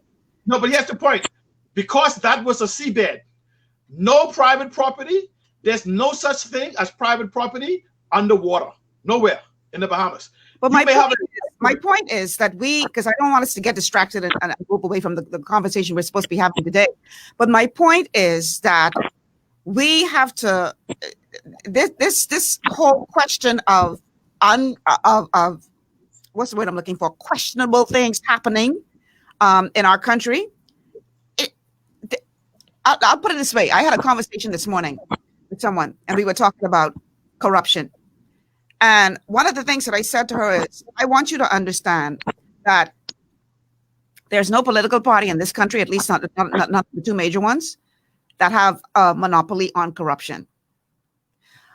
We like to, there's certain people who will make you think that the PLP wrote the book on corruption. And if you look in the dictionary under the word corruption, you'll see it 8x10 glossy PLP. But those same people turn a blind eye to the wrongs that the Free National Movement has done and is doing. If it's corruption for one, it needs to be corruption for all. It can't be where you could identify it's corruption for this party, but when your party in power and doing foolishness, you have another term for that. So we have to be real. We have to be honest with what is happening in this country. The tribalism has to stop, because it cannot be where you can only identify the wrong when somebody else is doing it. But when you're guilty of the same thing, all of a sudden it's not wrong. I said to my hairstylist today, as I was preparing to come to the show, she and I were talking about this. I said, if the PLP were guilty of some of the things that this administration has done in the last in this go round, people would be screaming from the top of the mountain and the top of their lungs, "Oh, this is corruption!" But yet you turn in a blind eye when it's happening under this administration. Until we decide to call a spade and stop sugarcoating wrong, stop cloaking wrong, because whether it's my good child, my good son, who are shooting up people and robbing people, but that's your good son, or whether it's your political party that is involved in malfeasance, but you don't want to call it that, until we get to the point where we are honest with ourselves, I dare say that this Bahamas will continue. The majority of people in this country will continue to live below the poverty line, will continue to suffer, will continue to feel pain, because nobody is going to give up privilege. If I am privileged, why should I just hand over to you? Why? When I enjoy the privilege.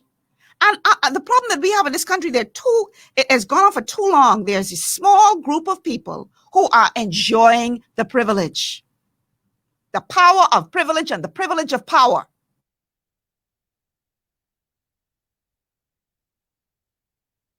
Michelle? These conversations 20 years from now, same conversation. Okay, all right. You went out there 1 second. Okay. Let me just bring in an issue here, and maybe both of you can elaborate on it. Is Sam coming in? Yeah, she's just joined us. She's having a hard time getting in, but I've just added her to the stream. So, Sam, okay. All right. Under the PRP government run by Sir Lyndon, he enacted the Immovable Properties Act. That was probably one of the most greatest pieces of legislation that this country could rely upon.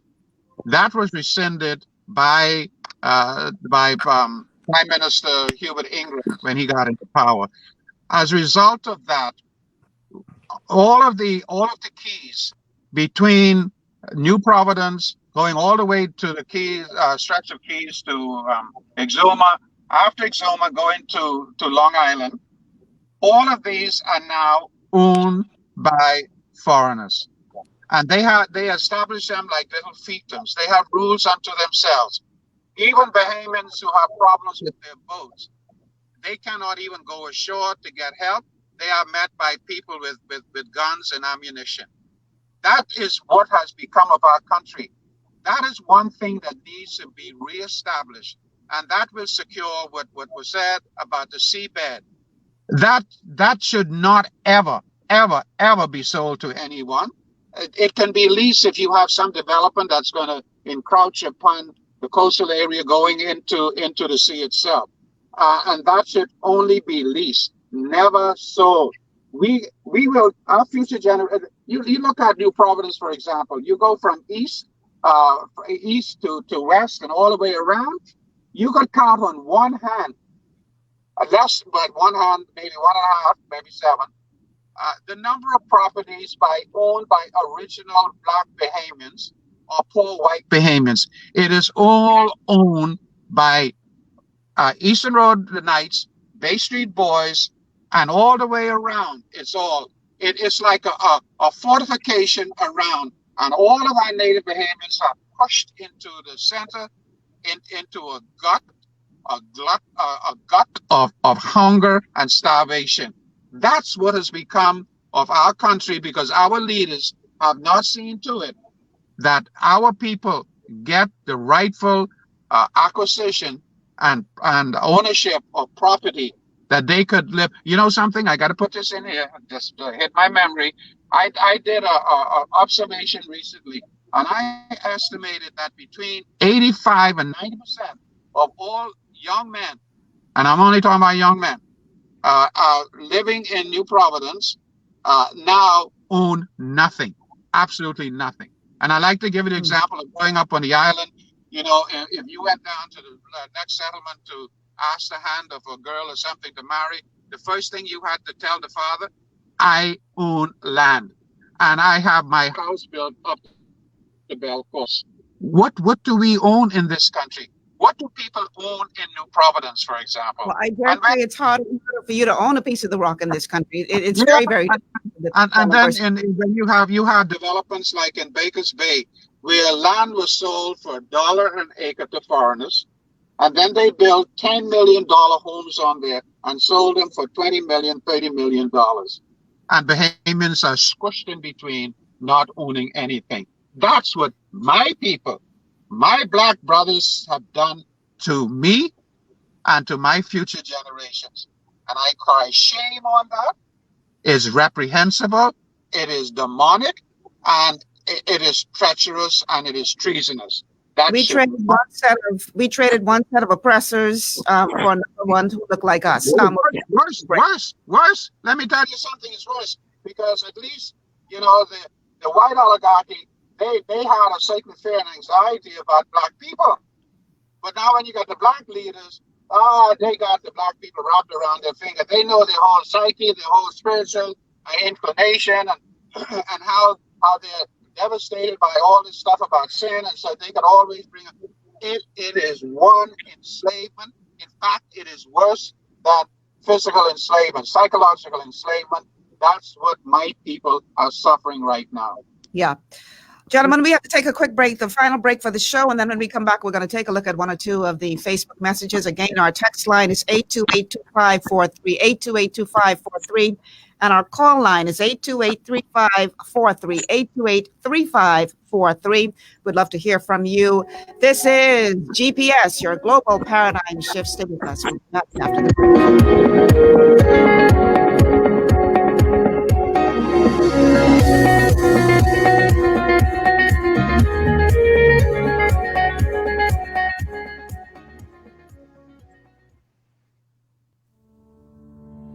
At Brotherhood Security, your safety is our concern.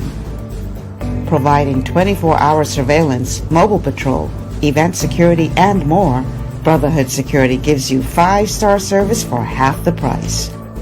Feel free to WhatsApp or call us at 813-6730 or 431-9064. Brotherhood Security, giving you the best for less. Want to look your best and feel even better? Visit J.D. Edwards Salon and Spa for the ultimate beauty, body, and anti-aging treatments, offering custom colors, haircuts, vegan anti-freeze treatments, silk blowouts, natural and acrylic nails, unisex pedicures, facials, and massages, all waxing services, and microcurrent therapies for anti-aging and body sculpting. J.D. Edwards Salon and Spa, Palmdale Shopping Plaza, Madeira Street, telephone 326-7863. The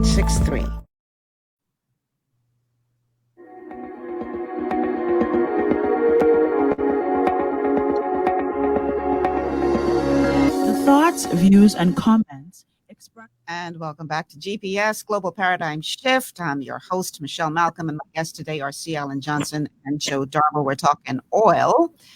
Oil and water don't mix, but oil money sure do. And I promised that on this side of the break, we're going to read one or two of the messages that have been sent on Facebook. Margot Blackwell sending a message on Facebook saying, have we valued our carbon sequestering role in the planet, and in particular, the west side of Andros? Who wants to tackle that?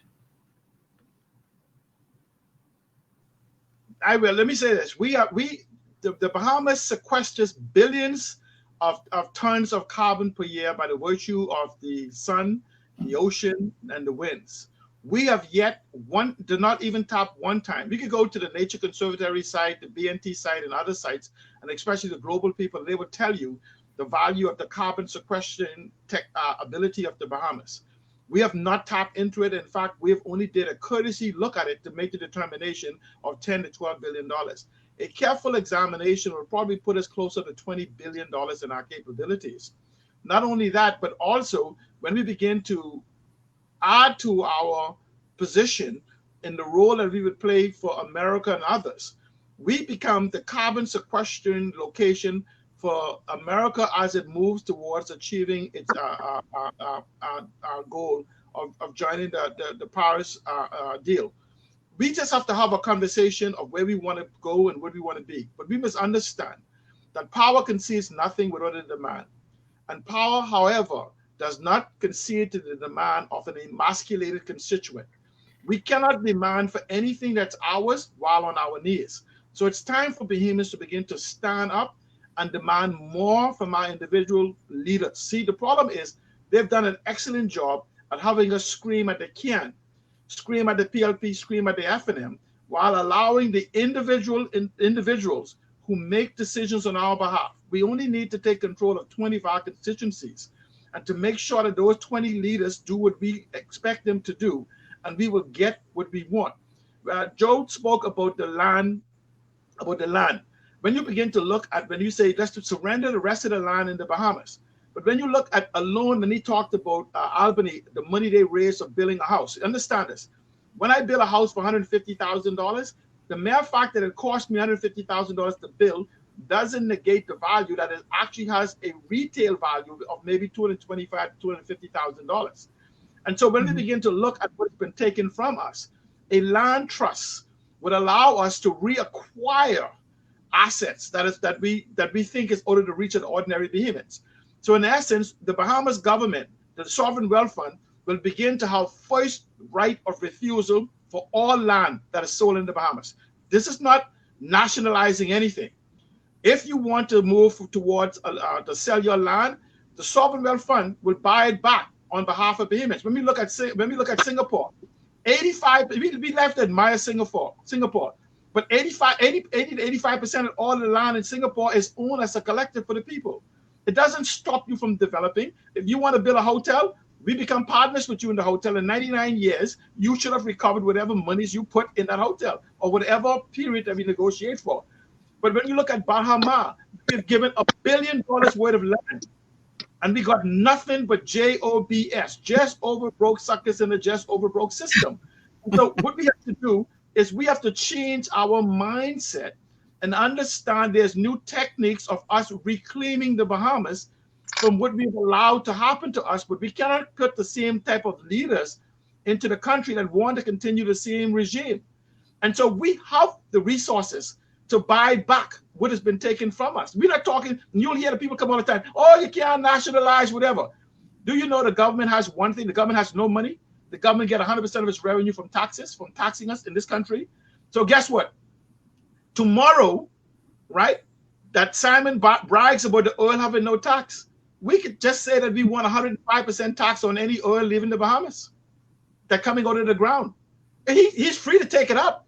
Take up $1 worth of oil, give us $1.05 in taxes. See, so there's no such thing, and this is why they try to play on you to use word like nationalization. You could imagine that he's out there drilling right now, claiming that he can't stop. That means it's something catastrophic was to happen. He's telling us we're screwed, that he can't stop. How do you start drilling with the inability to stop at any moment? Yeah, they're playing us. They are playing us for fools. And I'm simply saying our leadership is not standing up for us because we have conditioned them to oppress us. This is the time now that the Bahamas is flat on its back economically.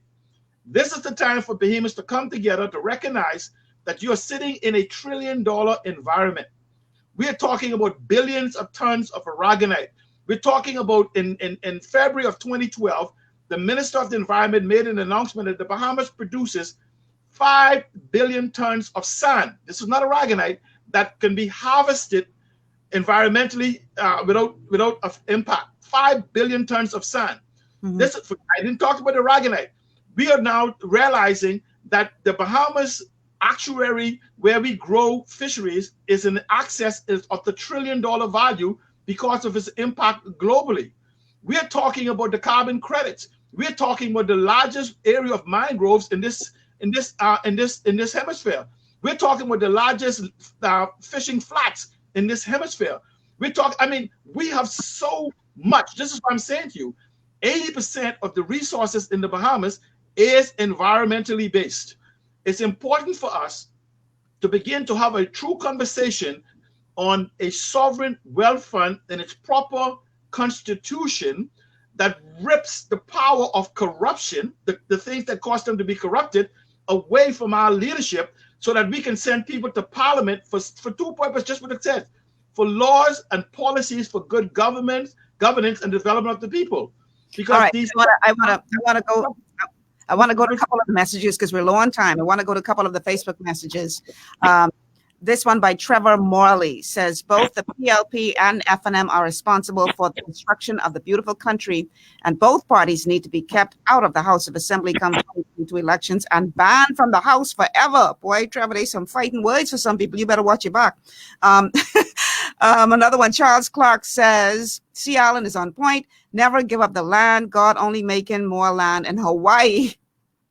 Nowhere else. Dorinda Forbes, tax the oil, she asks, while will be on the back of the boat to give, I guess she means who will be on the back of the boat to give an account on the amount of oil leaving the country? Good question, Dorinda Forbes.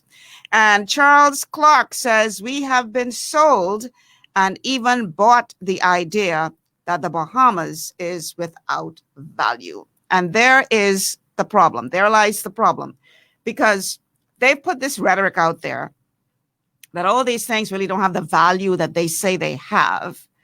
But here's the problem that I have. They know better. It's not like they just don't know and they speak in utter ignorance. I think that it is the highest degree of dishonesty when you know the truth, but you choose to try to suppress that truth for your benefit. And I dare say, in my humble opinion, that that is what we are suffering from in this country. I do not for 1 second believe that they do not know better. They know better. But they also know that they could swing you. And so as opposed to putting the truth out there, you know, this is why the Freedom of Information Act will never come. I would be shocked if it does. Because they don't want you to know the truth. Why are they holding this information so close to their chest? Because they know that if you get the knowledge, if you really know what's going on in this country, then you will demand so much more from them.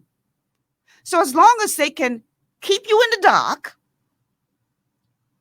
keep the society dumbed down, then the few will continue to benefit from the national resources. And they believe all they should be able to do is show you a couple of jobs. What you making noise about? We giving these people jobs. Meanwhile, they and their offspring for generations are living like kings and queens while you struggling. Go ahead, Joe. Yeah, I just wanted, I don't know how much time we have left, but I'm glad. We have 4 minutes left, so we got to wrap it up. So go ahead. Couple points, and that is that, you know, Bahamians, a lot of Bahamians have been duped about this wealth fund, and they figured that we're going to get $1 billion in there as soon as BPPC strikes oil in the Bahamas. That is a bunch of foolishness. Even Potter came out the other day and said, We're having some problems with your audio, Joe. Okay, all right. We can hear you now. We can hear you now. There will be 6 years before we even see a dime, if we see anything, because they got to pay up all these other people. But the fact is that we have so much to offer the world. You know, 60%. Like I'm breathing in pure air right now. Comes from our ocean.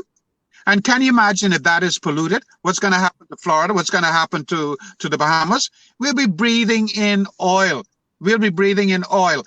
When we go down into the Equinor area now, when we come out there, it takes us about 2 hours actually to get all of that stuff out of our system, our lungs, from breathing in oil that's been there since Dorian on the ground.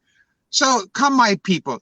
You know, get on there, sign the petition. But the fact, this is what I was going to say. Now I remember. The fact is that because there's no Freedom of Information Act, that's why we have to go to GRW, Judicial Review.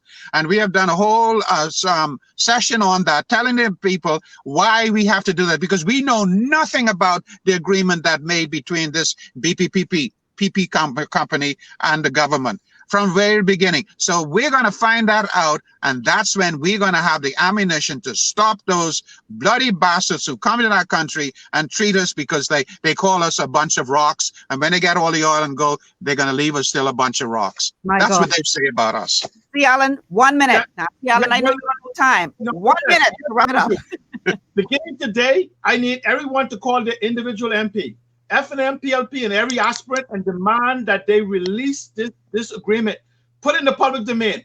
If your aspirant do not get up today and begin to demand that this agreement be released, both F&M and PLPs, then you know where their loyalty belongs. This agreement is for your assets.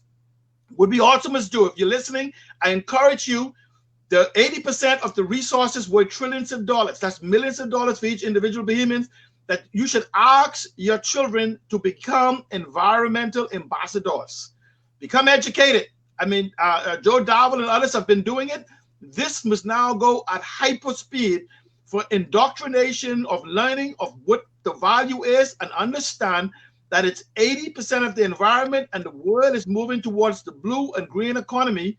And if they want to be the next millionaires and billionaires in the world, it starts with the assets in their hands, in their yard now. But if you do not fight for it, you do not deserve it. Your minute is up. Somebody is asking, where do they sign the petition? Joe, can you give them some information on that, please? Yeah, if they go online and look up the Facebook, our islands, our future petition there. Sorry about that. We have a lot of English people signing it, wanting oil.